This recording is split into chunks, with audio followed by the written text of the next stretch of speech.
Act 1, Andrew Jackson. Listen up, folks. Last time I was cheated out of the presidency.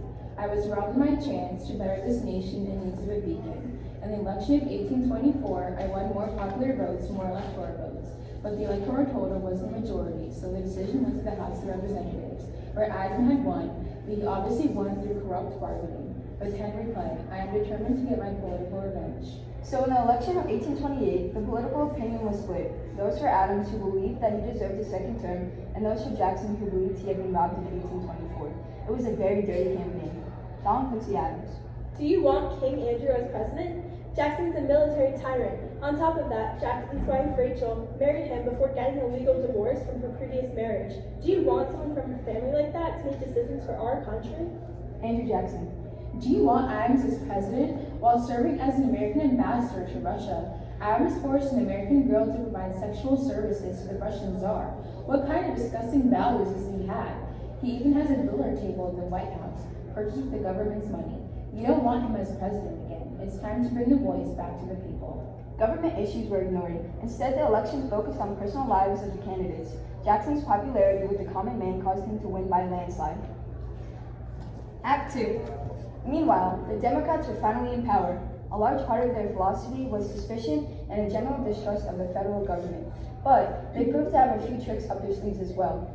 They struck several bargains to reward people that helped Jackson become president. Jackson's assistant. Mr. President, doesn't this spoil system contradict everything you stand for? Have you forgotten that the success of any nation relies on validity and experience in the government and the economic officials? Jackson. I am fully aware what it takes to run a nation, as I have prepared myself the past several years to improve the United States.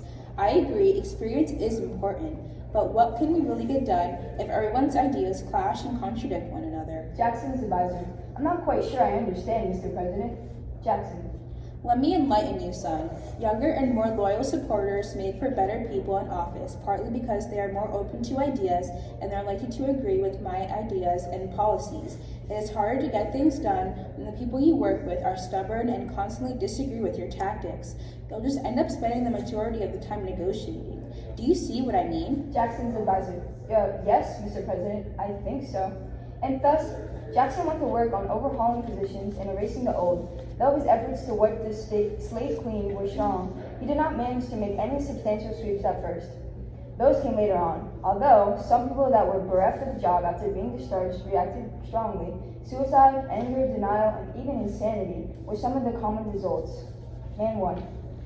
I can't believe I lost my beloved position in the district to a 20-year-old Jackson suck-up. Just because his daddy helped gain support for Jackson's campaign does not mean he should be eligible to take another man's job. I had to know too. Man 2, I can't believe this. This is the end for me. This job was all I had. I had no purpose left in life.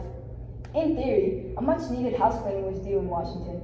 There had been no party changes made since 1800, and Jackson wanted to make a mark. However, the spoils system may have not been the way to do it. Crooks, phonies, illiterates, and incompetents were given positions of political trust. Let's visit the time when Samuel Swartwout was awarded the lucrative post of collector of the custom sport in New York, despite many warnings of his untrustworthiness.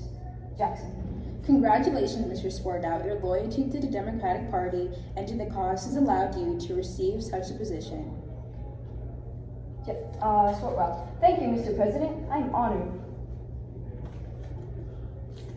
Nearly 9 years later, Swartwout fled for England, leaving his accounts more than $1 million short, and thus becoming the first president to steal $1 million from the government. Sadly, this could have been avoided if a more qualified person worked in his place. The spoil system was built up by gifts from expectant party members, and the system secured such a tenacious hold that it took more than 50 years before its grip was even loosened. Act 3. Jacksonian Presidency.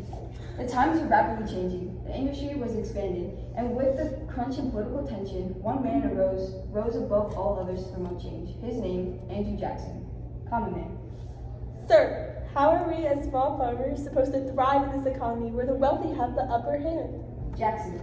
My fellow Southerner, we must rise together as the common man. For the rise of the wealthy shall diminish. I shall impose a policy where all men of all classes shall have their say and their share of the American dream. Wealthy man. But I have the money, I have the means to contribute and keep the system stable. Jackson. All men have equal ability, and that shall be the foundation of how this country is run. This is the land of opportunity, and that opportunity is not for those with a supple bank account. Jackson looks at his advisor. I plan to invoke a policy where individual rights are the prime idea. Advisor. But sir, what about the industry, the bank? They are all run by men like Nicholas Biddle. Jackson. My ideas may be unconventional, but we must defeat the national bank. We shall fight against a man like the Biddle. We shall take our backs to monopolies and with greed. We must support the small businessmen and go back to the fundamental systems of state rights.